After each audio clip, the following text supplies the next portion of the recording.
Bueno, en la clase de hoy vamos a ver algunas ideas de lo que podríamos llamar el pensamiento amazónico o el pensamiento amerindio, por lo menos tal como lo trabaja cierta escuela de la antropología brasilera, que tiene, entre otros, como representante, que es el autor que vamos a ver hoy, a Viveiros de Castro.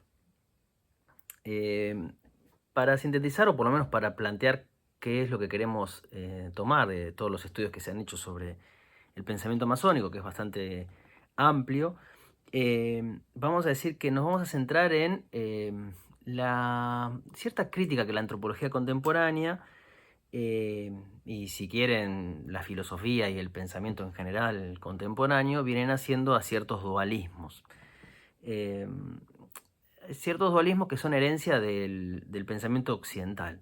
Por ejemplo, el dualismo sujeto-objeto, el dualismo mente-cuerpo o el dualismo cultura-naturaleza, que es el dualismo que más fuertemente está presente en la antropología.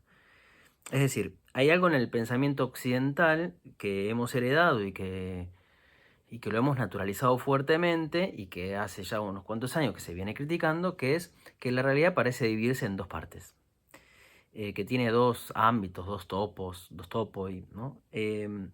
Bueno, la antropología se ha subido a estas críticas al dualismo del pensamiento occidental y ha encontrado en el pensamiento amerindio una concepción de las relaciones entre la naturaleza y la cultura, o entre el humano y el animal, no solo contrarias tal vez, o bien opuestas a este dualismo occidental, sino también afines a ciertas filosofías occidentales que venían haciendo esa crítica. Es como si la filosofía occidental o cierta filosofía occidental, sobre todo las filosofías de las diferencias, particularmente Deleuze, se encontraran próximas, sin quererlo, sin ni siquiera sospecharlo, a cómo, bueno, se pensaba en América, ¿no? Cómo se pensaba, sobre todo en el Amazonas, ¿no? En los pueblos que habitaban esta región de Sudamérica, ¿no? Eh, entonces, eh, una primera cosa que vamos a tratar de ver es cómo se piensan las relaciones entre la naturaleza y la cultura. Para ello vamos a pasar dos o tres ideas del pensamiento occidental, que son las con las que se discute, ¿no?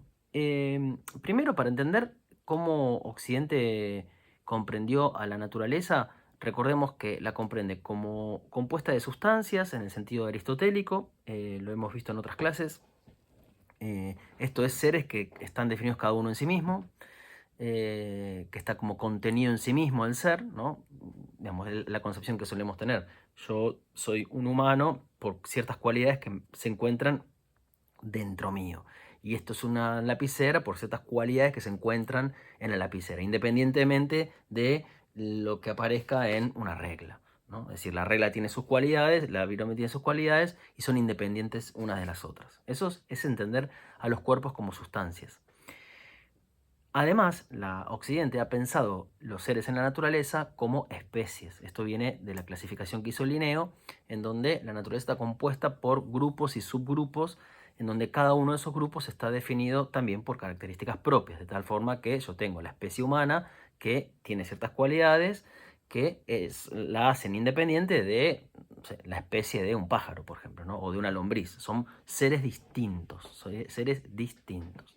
Esta palabra distinto es importante porque es lo que define a dos seres como independientes, o un ser que se define por cualidades que excluyen a otros, ¿no? Es decir, las cualidades propias del Homo sapiens, que somos nosotros, imaginemos pensar, por decirlo medio tontamente, o muy simplistamente, la característica de pensar, si es lo propio de lo humano, excluye al resto de los seres. No lo voy a encontrar el pensamiento en un gato o en una lombriz.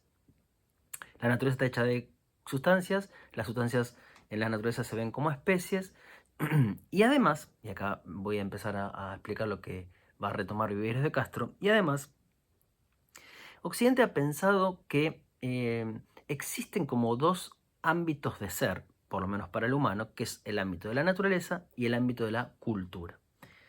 Eh, Esto para Occidente implicó la afirmación de una naturaleza universal, una naturaleza que es común a todos los seres, que es básicamente a lo que se ha dedicado la ciencia, ¿no? A estudiar cuáles son esas leyes, esos procesos, esos mecanismos que pertenecen a la naturaleza, ¿no? Independientemente del ser del que se trate. Digo, una célula se reproduce de la misma manera en cualquier organismo, ¿no?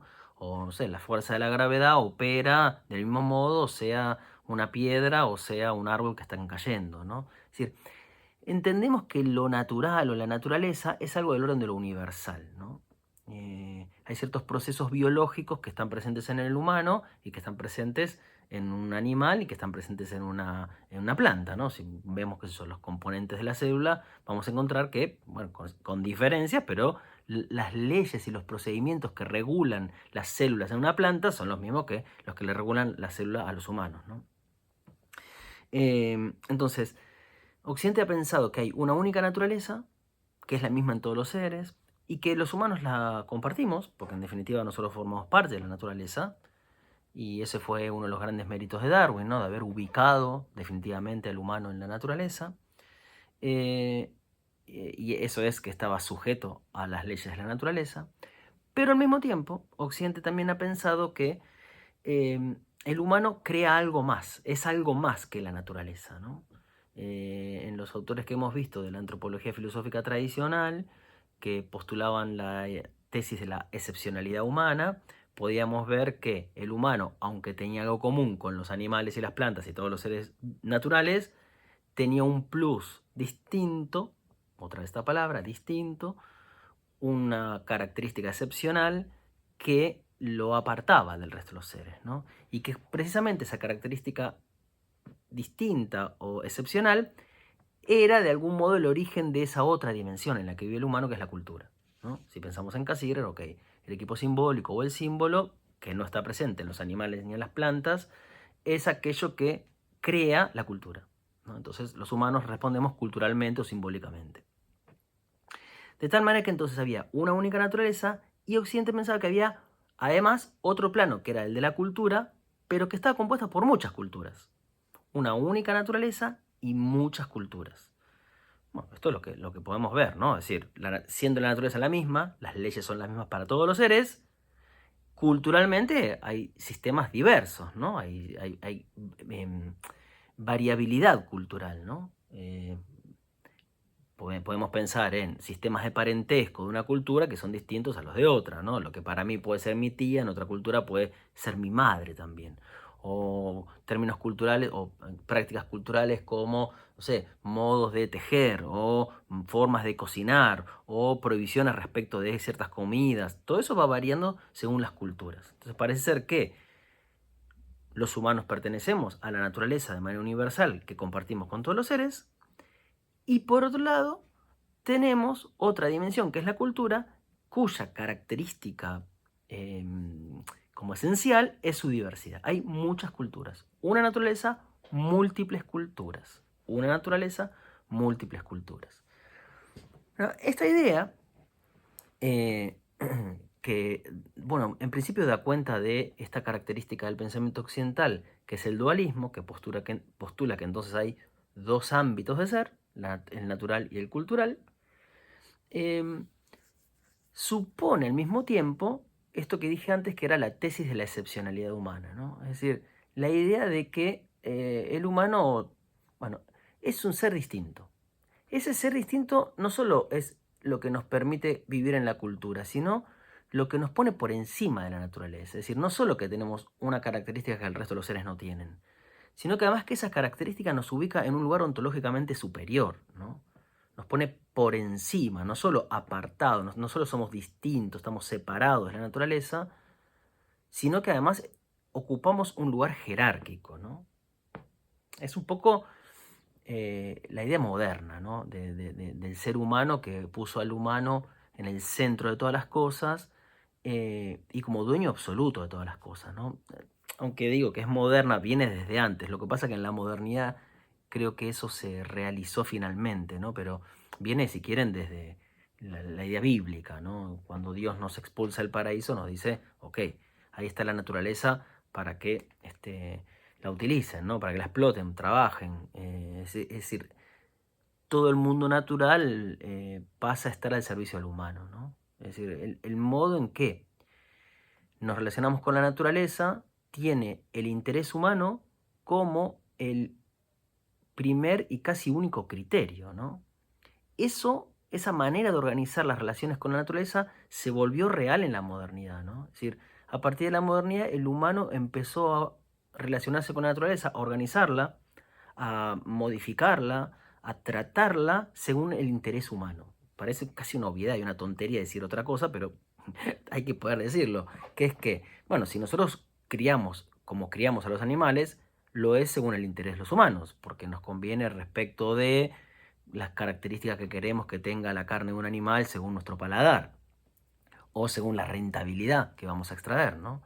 Y si nosotros cultivamos lo que cultivamos, lo hacemos en función de lo que necesitamos los humanos. De vuelta, parece como una obviedad decirlo, pero lo que termina ocurriendo es que toda la vida natural, la vida de las plantas, la vida de los animales, la vida de toda la naturaleza, podemos incluir minerales y otros aspectos, termina estando organizada según el interés de los humanos. Está como al servicio de los humanos, ¿no?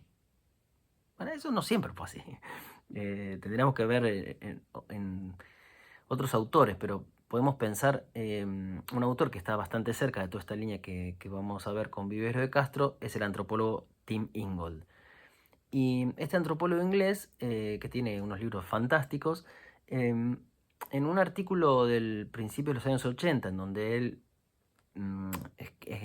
escribió los resultados de su trabajo de campo con los samis del Polo Norte, de Finlandia, si no me equivoco, él muestra cómo entre los samis las relaciones que tienen los humanos con los renos, porque son pastores que tienen renos y que los van, bueno, que su vida tiene que ver con la vida de los renos, en esas relaciones no se define el vínculo solo según el interés del humano. Hay ciertas cosas que acontecen en esa relación que tienen que ver con el interés de los renos y que incluso los renos tienen ciertas conductas que suponen el uso de lo humano. No sé, cuando saben que puede haber un predador cerca, se acercan al campamento de los humanos para estar más protegidos. Entonces el vínculo entre el humano y el animal ahí supone una especie de paridad o cierta paridad. No diría completamente, pero cierta paridad. Es decir, no está definido exclusivamente según los intereses de los humanos.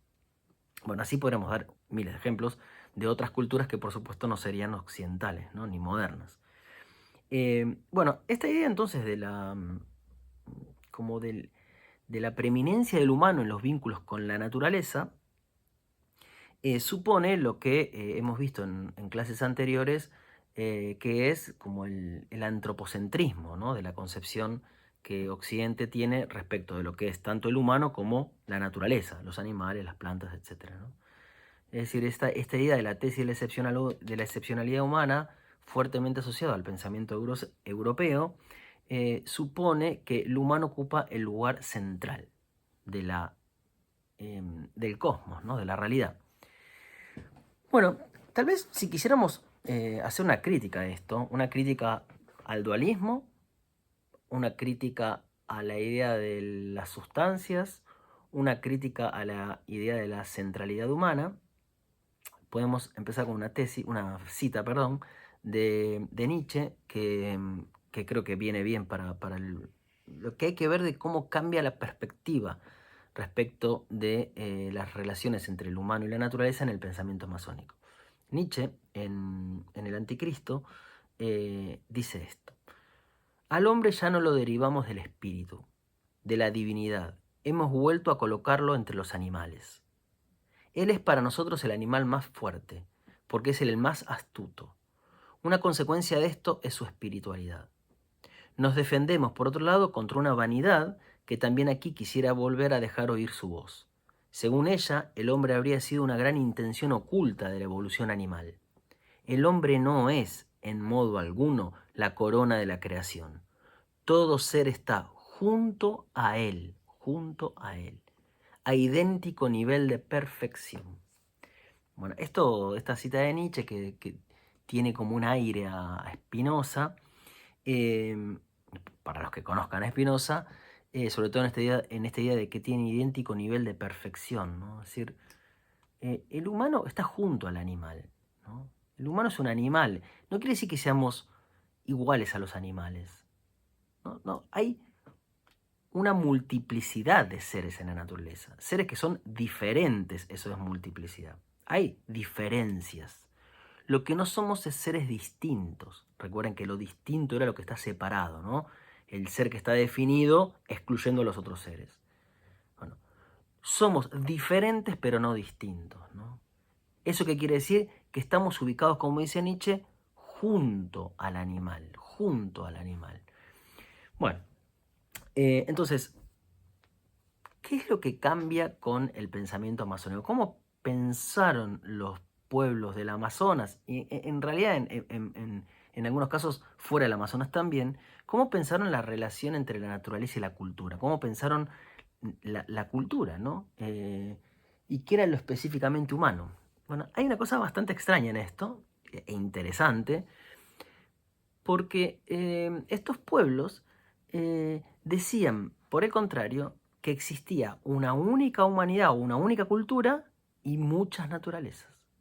En principio ahora voy a decir que parecen estar dando vuelta, es como si fuera el reverso, ¿no? O dar vuelta, invertir la posición europea.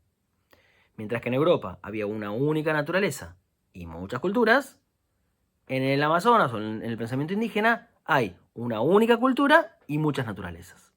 En principio parecería ser invertirlo. En un rato vamos a ver que no. O en la segunda parte de la clase vamos a ver que no. Que no es simplemente invertir. Ahora bien, bueno, ¿qué quiere decir esto? Bueno, el punto disparador de esta idea, de cómo los indígenas piensan que hay una única cultura y muchas naturalezas, tiene que ver con una reflexión que hizo el antropólogo Lévi-Strauss, que fue un antropólogo que se dedicó gran parte de su obra a entender el pensamiento americano, y que Viveiro de Castro sigue en algunos puntos bastante cerca en la mirada que ha tenido, la mirada profunda y creativa que ha tenido sobre las culturas americanas. Este antropólogo Lévi-Strauss dice lo siguiente: en las Antillas Mayores, algunos años después del descubrimiento de América, mientras los españoles enviaban comisiones de investigación para indagar si los indígenas tenían alma o no, estos últimos se dedicaban a sumergir blancos prisioneros a fin de verificar, mediante una vigilancia prolongada, si sus cadáveres estaban sujetos a la putrefacción o no. Bueno, a ver, ¿qué es esto? Mientras que los españoles lo que hacían era investigar si estos seres tenían alma, para saber si eran humanos o no, es decir, lo que te convierte en un humano es tener alma, los indios sumergían el cuerpo de los prisioneros para ver qué le pasaba al cuerpo, ¿no? Si estaban sujetos a la putrefacción es, a ver, hay algo en el cuerpo que va a definir si ese ser es un humano o no es humano. Es decir, hay una primera cosa interesante de lo que se llama el animismo amerindio, el animismo, que es esto que voy a empezar a explicar, una concepción que va a entender que todos los cuerpos pueden ser personas. Ahora voy a explicar qué es eso. El animismo amerindio lo que va a poner como foco respecto de qué es lo que hace que un ser sea un humano es el cuerpo. ¿Por qué? Porque en realidad el aspecto que nosotros asociaríamos con la cultura sería el alma. El alma es algo, parece ser, que es común a todos los seres. Hay una única cultura. Todos los seres tienen cultura. Todos los seres, ahora vamos a ver qué es eso, tienen cultura. Y por lo tanto, lo que va a definir si sos un ser u otro ser es tu cuerpo.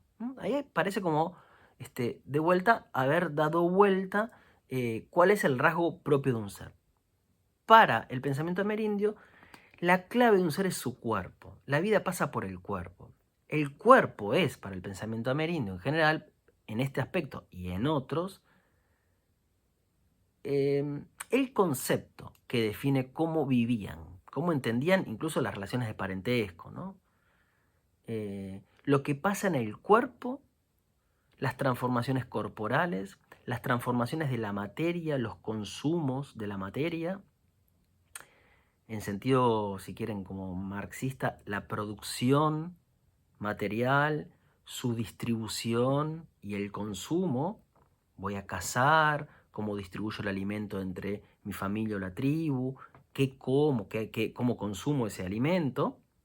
Toda esa producción de materia es lo que termina definiendo, por ejemplo, las relaciones de parentesco. Es decir, hay un concepto muy interesante en el pensamiento amerindio que es que el consumo de materia genera lo que se llama la comunidad de sustancias. Es decir, hay comunidad cuando se comparte la materia. Es decir, incluso hay relación de parentesco.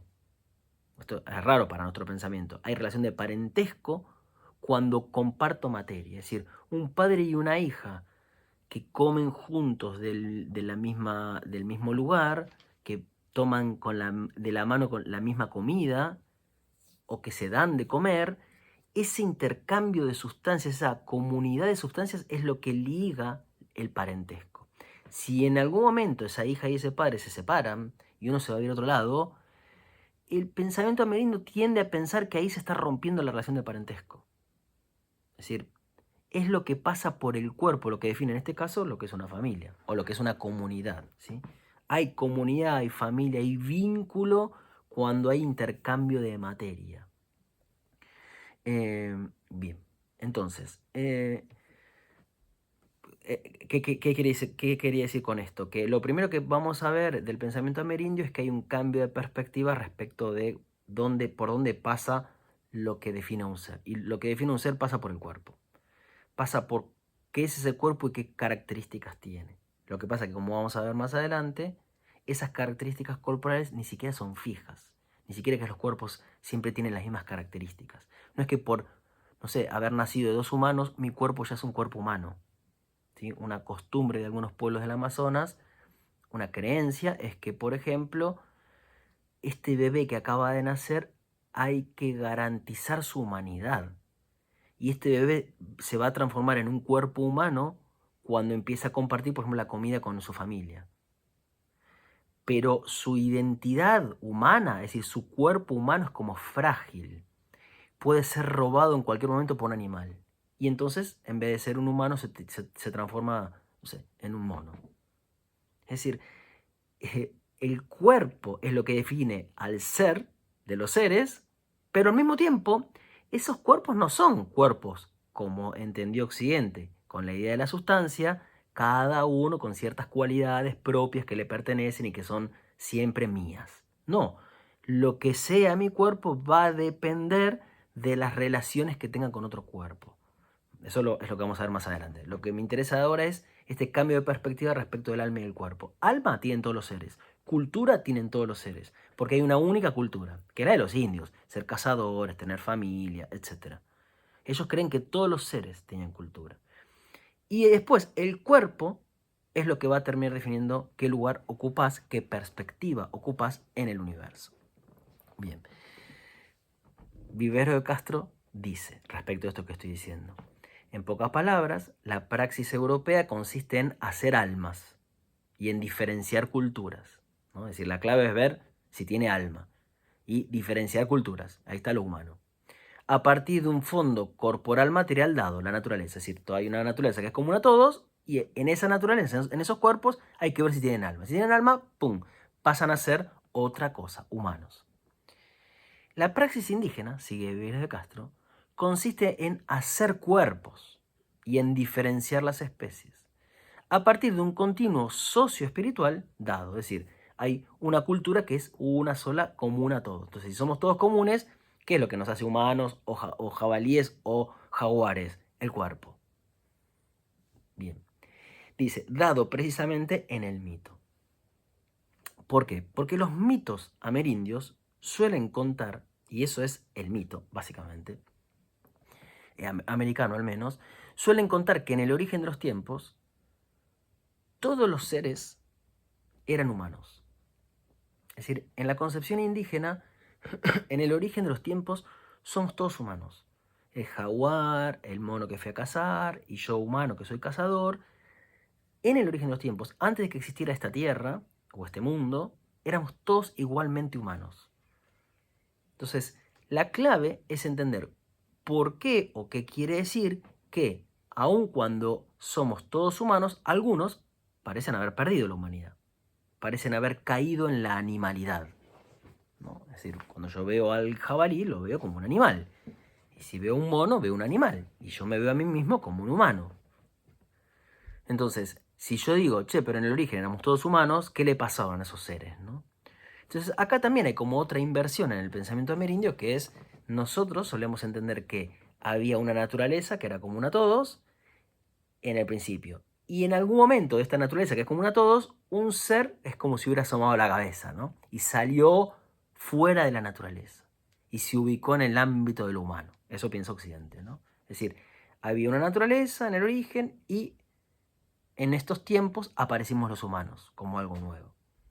Como si nos hubiéramos sacado lo natural. Es decir, ser humano es no responder como un animal, ¿no? Nosotros creemos eso. Es dejar atrás nuestro pasado animal.